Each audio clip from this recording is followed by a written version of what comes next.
Okay, hi everyone. So today let's discuss one interesting problem. So it says a spinning wheel is brought in contact with an identical wheel spinning at identical speed. The wheels slow down under the action of friction. Which of the following energies of the first wheel decrease? Okay. So what is given? हमारे पास दो identical wheels है, something like this.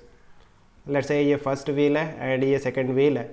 दोनों identical angular speed से rotate करते हैं, let's say omega से दोनों rotate करते हैं.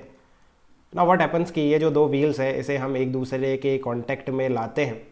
सो व्हाट विल हैपन कि इनके बीच में फ्रिक्शन फोर्स लगेगा and because of friction force जो एंगुलर स्पीड है दोनों व्हील्स का वो डिक्रीज़ हो जाएगा. सो वी कैन से जो ओमेगा है वो डिक्रीज़ हो जाएगा दोनों व्हील्स के लिए, राइट. नाउ हमें एनर्जी की बात करनी है. सो देखो एनर्जी कई तरह से होती हैं, kinetic energy, potential energy, mechanical energy, internal energy, total energy, right. और इससे रिलेटेड काफ़ी सारे लॉज एंड थ्योरम भी हमने स्टडी किए हैं, just like work energy theorem, right, and conservation of mechanical energy, conservation of total energy, right. आप देखो कंजर्वेशन ऑफ टोटल एनर्जी कहता है that you can neither create energy nor destroy energy. Energy can only be transferred from one form of energy to other form, है ना.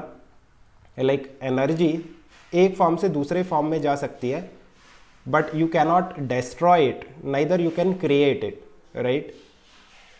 So यहाँ पे अगर हम बात करते हैं तो इस प्रोसेस में क्या होगा, ओमेगा डिक्रीज़ होगा. ओमेगा अगर डिक्रीज़ होता है देन ऑब्वियसली जो काइनेटिक एनर्जी है वो डिक्रीज़ होगी. इट मीन्स कोई दूसरी एनर्जी इंक्रीज़ होगी, बिकॉज ये जो काइनेटिक एनर्जी डिक्रीज़ हुई है ये किसी दूसरे फॉर्म में कन्वर्ट होगी, right.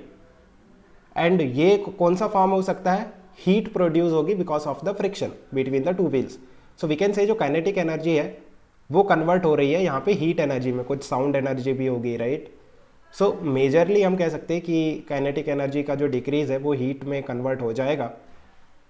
So what will happen, जो काइनेटिक एनर्जी है वो तो नीचे जाएगी, राइट. और जो इंटरनल एनर्जी है, हीट एनर्जी क्या है, टेम्परेचर इंक्रीज करेगा व्हील का.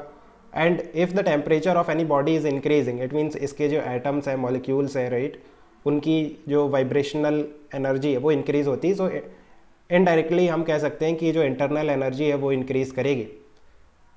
And kinetic energy and potential energy, potential energy देखो कई तरह की होती है. Potential energy, gravitational potential energy और कॉन्फ़िगरेशन के कारण जो आती है, right. But in this case जो पोटेंशियल एनर्जी है वो चेंज नहीं होगी, बिकॉज ना तो इसका एलिवेशन चेंज होगा ना ही इसका शेप डिफॉर्म होगा, right. So we can say potential energy इस केस में कांस्टेंट रहेगी. एंड मैकेनिकल एनर्जी क्या है, mechanical energy is sum of kinetic and potential. So potential तो चेंज नहीं हो रहा बट काइनेटिक एनर्जी डिक्रीज हो रहा है. सो वी कैन से जो मैकेनिकल एनर्जी है वो भी डिक्रीज होगा, right. Mechanical energy is nothing but kinetic energy plus potential energy. Potential energy constant है, काइनेटिक एनर्जी डाउन जाएगा तो मैकेनिकल एनर्जी भी डाउन जाएगा. अभी टोटल एनर्जी अभी हमने डिस्कस किया कि जो टोटल एनर्जी है दैट विल बी कांस्टेंट, ये चेंज नहीं होगा. जो भी काइनेटिक एनर्जी है वो दूसरी एनर्जी में कन्वर्ट होगा, like internal energy, sound energy, right.